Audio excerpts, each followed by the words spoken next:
Hi everybody, Jenny K. Parks here. Welcome, welcome. I think something flipped on my thing there, but that is all right. I think I skipped a step, but here we are. Did you have a good weekend? I hope so. I hope you had a great weekend. Let me know if you're here. Say howdy. Love to hear from you. I know we got a few people watching, and I really do hope you had a good weekend. We had a pretty good weekend. Yesterday, I hung out with my friend Kim, and we worked on a lot of stuff together. Stuff not quilt related. Hello, Kim. Stuff not quilt related. So kind of stretching our minds a little bit and thinking a little outside of the box of what I normally need to do. So, yeah, if this is your first time here, and even if it's not, let me know who you are, say hello, maybe where you're from, a longtime quilter or not, or whatever, and be sure to post any questions or comments that you have. All right, we got Amanda, we've got Margie, we've got Kay. Hello, ladies, hello. And Darlene, hi there. All right, so it's Motivation Monday, and I'm hoping to give you a little bit of motivation. It's not going to be the tearjerker that it was last week, I promise, unless UFOs make you cry. Okay, it might be. No, I'm just kidding. Hello, Judith Ann. Oh my gosh, it's been a long time. How are you and all the babies, right? You've got lots of babies? Babies underfoot? I think so. I think so. Okay, I'm going to switch here just a minute because I want you to see a little bit of the stuff that we're talking about here. I'm going to go to this shot here. And all right. All right, so here you see this wonderful pot holder. And the pot holder is to let you know that a series that I did for Quiltmaker, no, it wasn't Quiltmaker. It was for Quilting Daily. It is called Quilting in the Kitchen.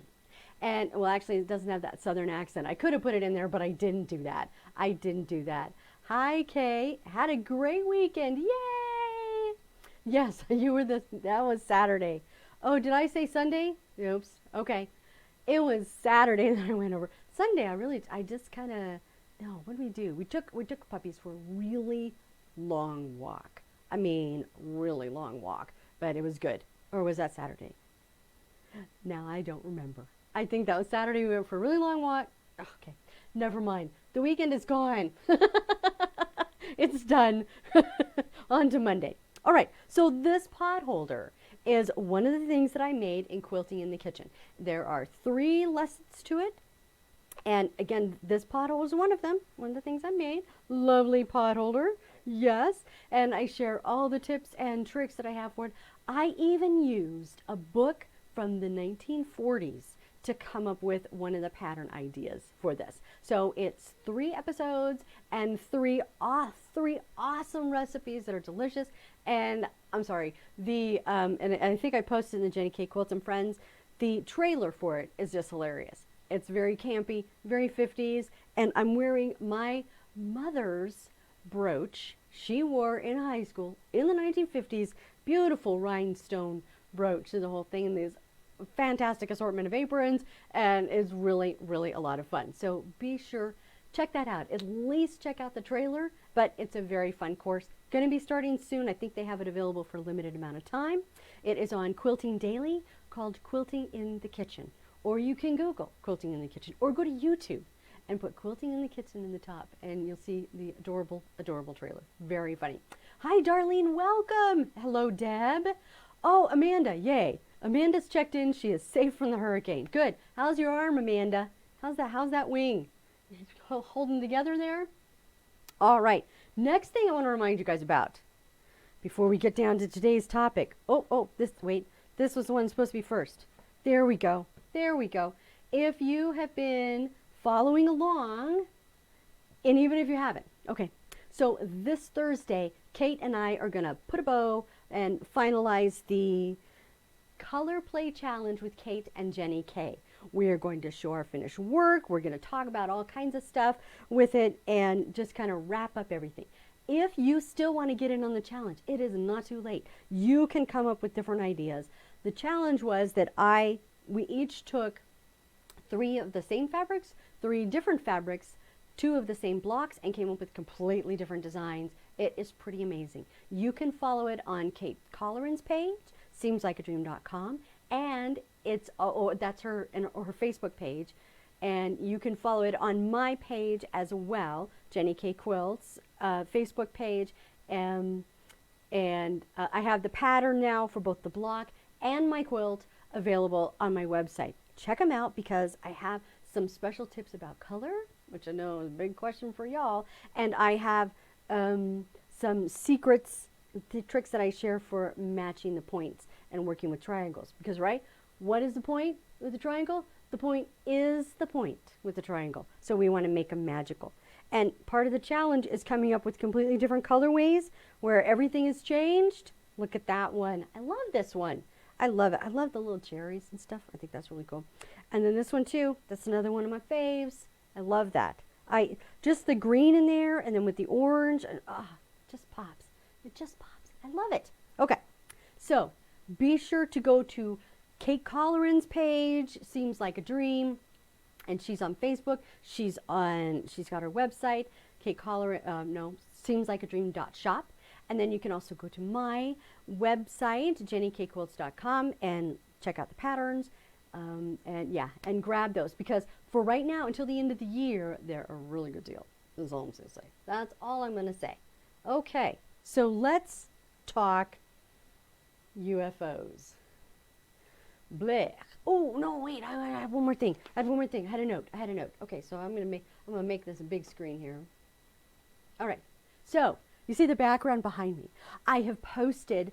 I am in the running. Or I've applied to be a brand ambassador for Michael Miller Fabrics, and so I have this fantastic field of fairy frost.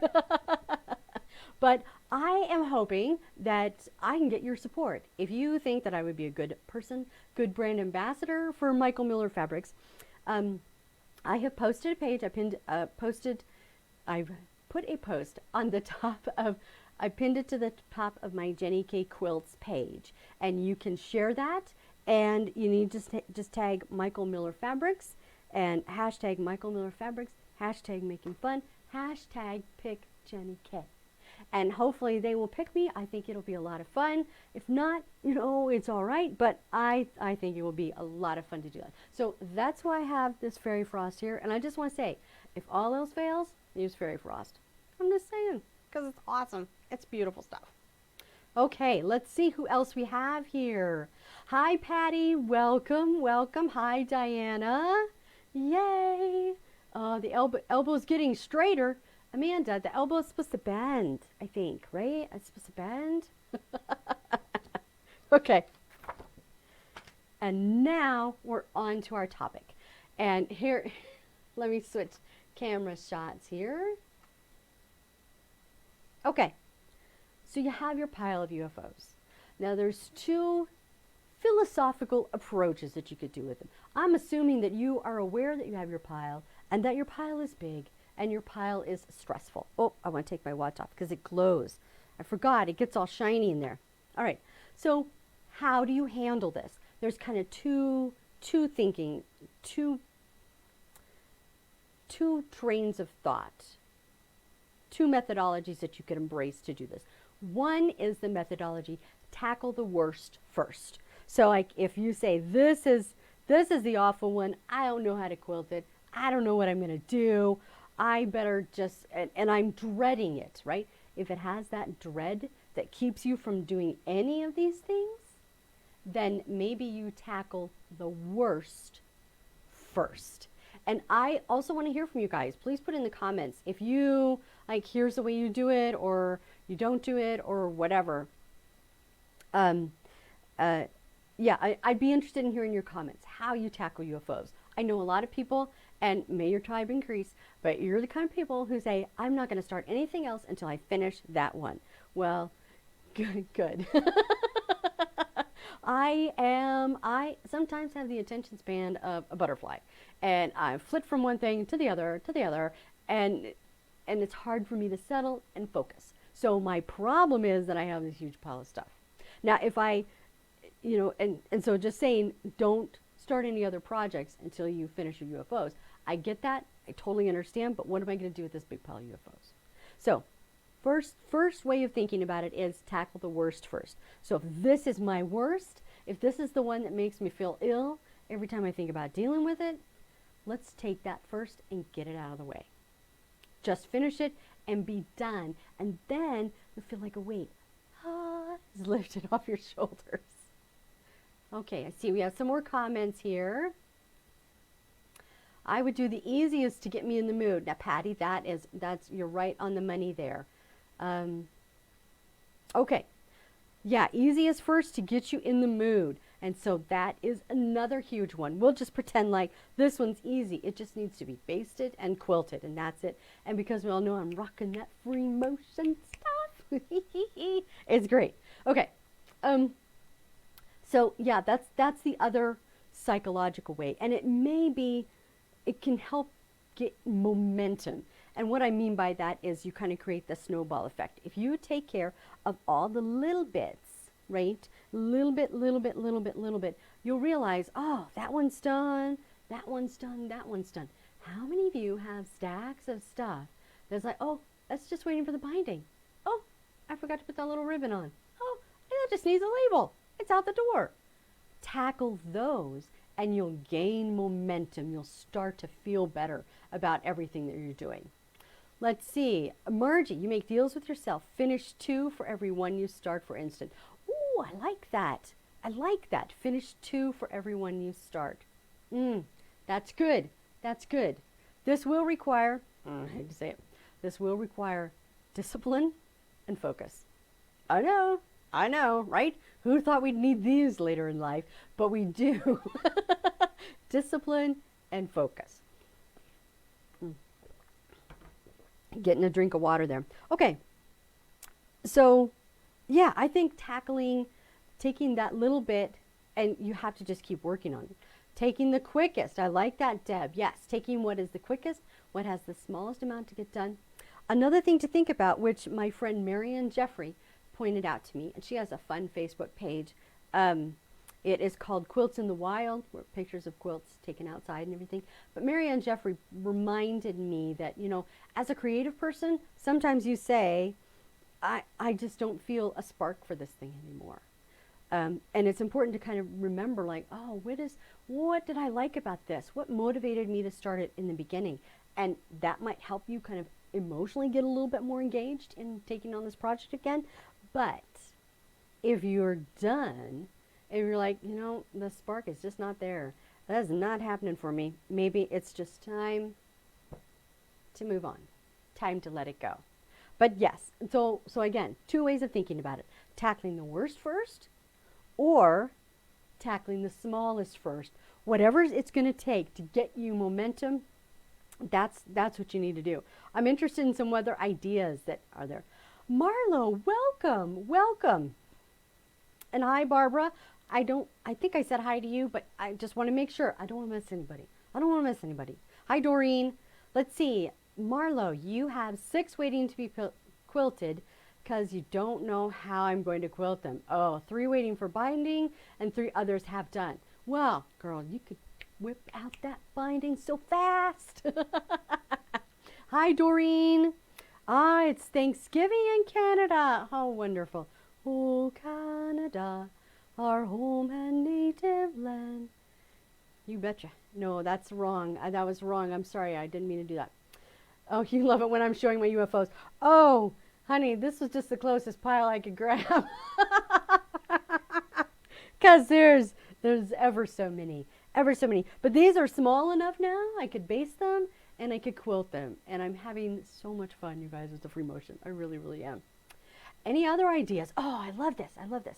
Okay, so Patty, you've got 2 because you don't know how to quilt them either. I know. But you know what we have learned with quilting? We could do loops and daisies. No, not loops and daisies. Loops and poppies. Loops and poppies everywhere. A little bit rounded out. We can do it. Just pick them and do it. As a newbie, why do you not finish one project before starting another? Well, Amanda, I have to tell you a funny story. Okay, so there was a gal, we're both homeschooling our kids, and we belonged to this a bowling league, and she was starting to get interested in quilting. I said, come over, I'll teach you, and everything like that. So I was starting to teach her. And then I took her to the Quilt Guild meeting. But I was encouraging her all along and saying, try not to start another project before you finish the first one. And I was on track at the beginning. So, so at the Guild, there's all different sorts of charity opportunities. For example, for fetal loss, there's, I think we were doing for firehouse quilts, all sorts of charity quilts that you would take the kit or take part of it home and bring it back, and then it would be finished up and donated, right? So I'm encouraging her to just do one project at a time. Focus on it and finish it. You'll get a lot out of it doing it that way. So we take a little break in the middle of the Guild meeting. She goes and she walks around, she looks at stuff, and then she comes back and she has one of the bags in her hands and she goes, you're gonna laugh. She had not even finished the first project before she accumulated another one. And Amanda, I think it is, we get bored or we get excited for this other thing, and at some point in every project, right, it kind of loses its luster. It's no longer like, oh, I love it, or you kind of like, it's not quite working the way I wanted. I don't think I like it anymore. You know, and you just want to throw it off to the side. At some point that happens. Or, and I love this one, or you put it in a pile and you forget about it, and then as you're unpacking, you're like, what is this? I don't even remember doing this. I mean, not that I have ever done that, but I've heard about it. It's not ever me. Oh, and Doreen, done feels good, right? Oh, nice singing was correct. Oh, thank you. I know, but I started to do the accent, a Minnesota accent. You betcha. And that's not right for Canada, eh? It's got to be a different one. Ha ha ha. I try. Okay. All right. How do you feel about machine sewn binding or hand stitch binding? Oh, Patty, whatever it takes to get the job done. I would love to curl up with a bunch of quilts to bind and binge watch Downton Abbey with a glass of tea, with a cup of tea and a scone, but I don't have that kind of time.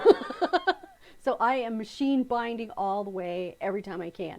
And other people have differences. Some people say machine binding is not what they love and they can't quite get it right, but they love the process of hand binding. And I totally get that. I love the simple stitching and everything, and I would do that, but I usually have deadlines I'm working under. And thank you for actually reminding me about the binding, because I'm going to be doing a binding workshop very soon. So if you're interested in the binding, be sure to comment binding yes, or yes binding. Yes binding please. Please teach me binding.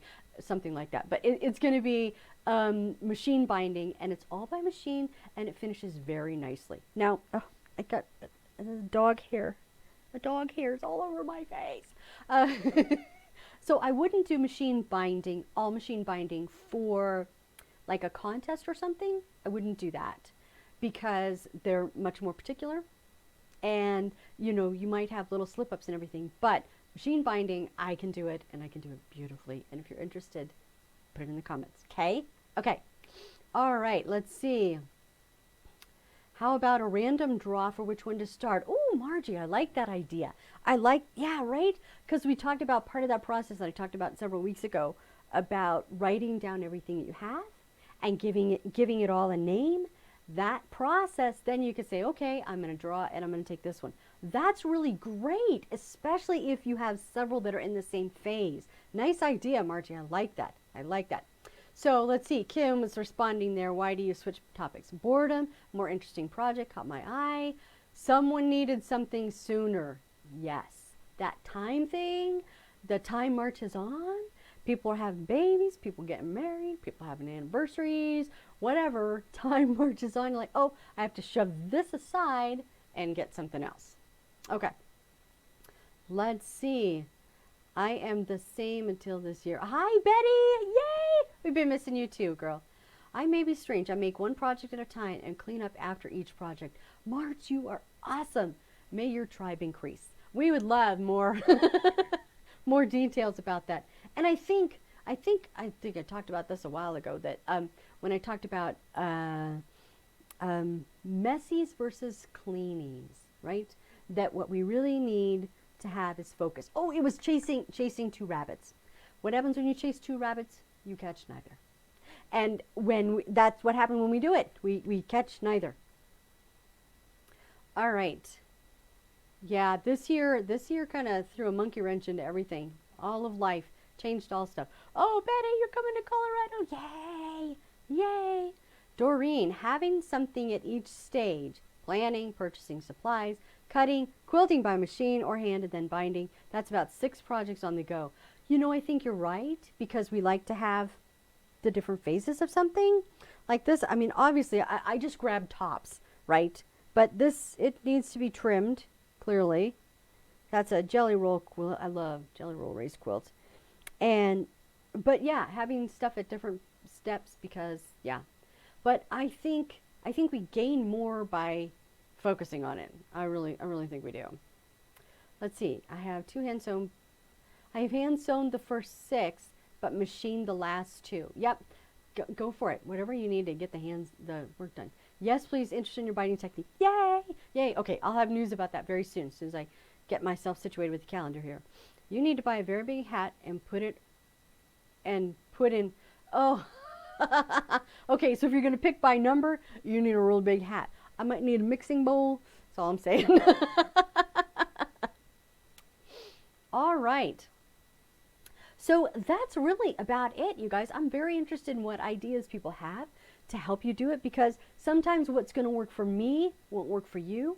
But if something is keeping you panicked and keeping you back from even starting, maybe you tackle that worst one first and get it out of the way.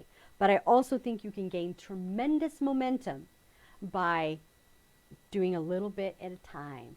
This little bit here, and I'm going to finish that one and then go on to the next one. Because I really think one of the major reasons why we get so many UFOs is because we allow our focus to be diverted.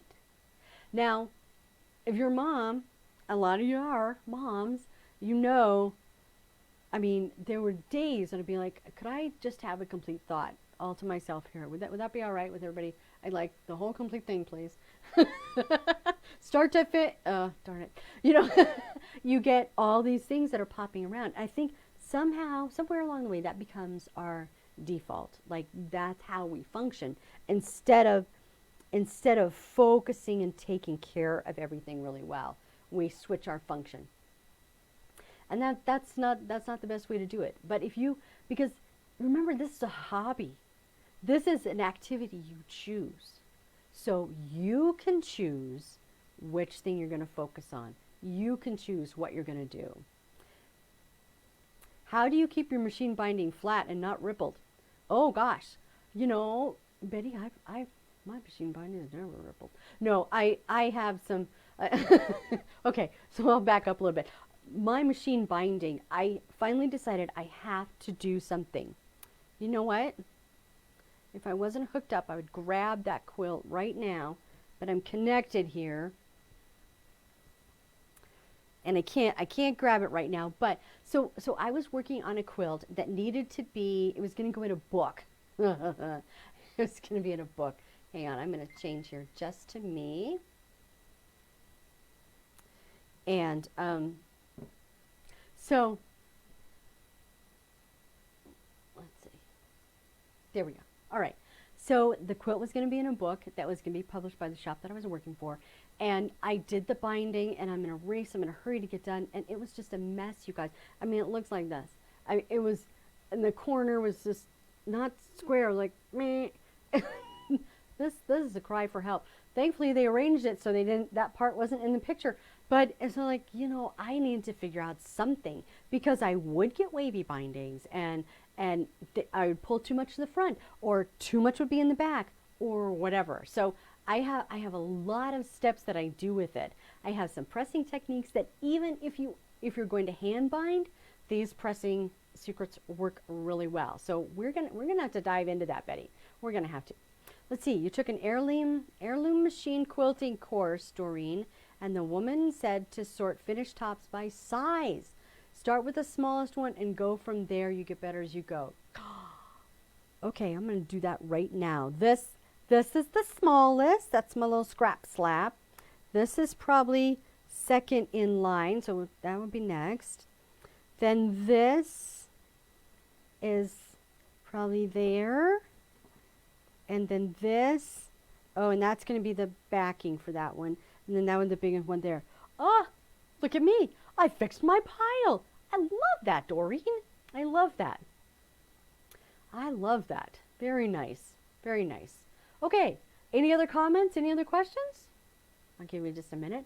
If you are not already on my newsletter, I'm going to be sending out one fairly soon. So be sure to sign up on my newsletter. Go to jennykquilts.com and sign up. There are deals and exclusives that are only available to newsletter subscribers as my thank you for subscribing. And if you aren't on the Jenny K Quilts and Friends Facebook page, where have you been? That's where all the cool people are. So I'm just saying that. So it's simple to join, just a couple questions to answer so you know you're not a robot, and you can pitch in. And I would love to hear your ideas for how to handle UFOs. I think we'll just make that a post. I'm going to move over there, I'm going to post one on there and say, all right, guys, what are your best ideas for dealing with UFOs? And remember, some people are starting from a place where they lack focus. It's really hard for them to do what they need to do because of focus and everything. So in your comments, just share your best ideas. We need to be encouraging and helping each other. And I love, love, love what I'm hearing so far from y'all. So thank you. Thank you so much, you guys. You're the highlight of my day. Well, I love the puppies too, and my husband, but this is really, this is really something that I look forward to every day. Thank you so much for watching. Oh yeah, I was gonna tell you. So tomorrow is part of Practically Perfect Plush, and I'm going to be showing how to piece with Minky. Last week I showed how to cut it well, how to do a good job with cutting it. This week it's going to be how to piece with it. So there's a lot of tips and tricks with it. There you go. Thank you. My pleasure, Patty. Love to be here. All right, guys, I will see you next time. Bye.